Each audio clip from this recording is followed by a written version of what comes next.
पुण्याच्या इतिहासात लाल महालाला विशेष महत्त्व आहे.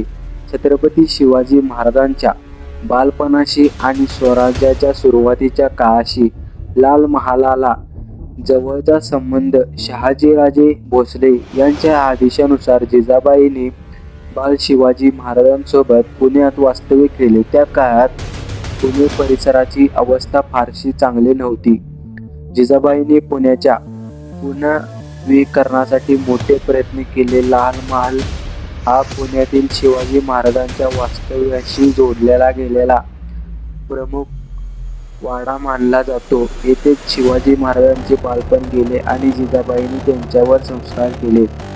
जिजाबाईंनी शिवाजी महाराजांना रामायण, महाभारत आणि महापुरुषांच्या कथा सांगत असत.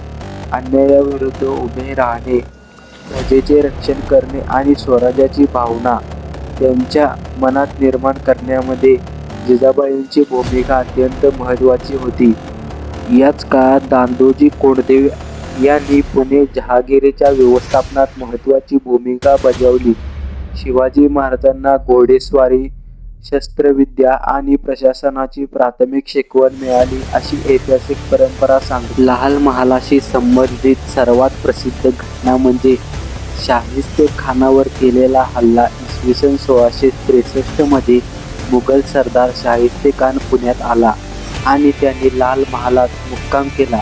शिवाजी महाराजांनी अत्यंत धाडसी योजना आखली. रात्रीच्या वेळी महाराज आपल्या मावळ्यांसह पुण्यात शिरले आणि लाल महालात पोहोचले. अचानक झालेल्या या हल्ल्यामुळे मुघल सैन्यात गोंधळ उडाला. या संघर्षात शाहिस्तेखानाच्या हाताला दुखापत झाली आणि तो कसाबसा तिथून निसटला. ही घटना स्वराज्याच्या इतिहासातील अत्यंत धाडसी मोहीमपैकी एक मानली जाते. आजचा लाल महाल हा पुणे शहरातील एक प्रसिद्ध ऐतिहासिक स्थळ आहे.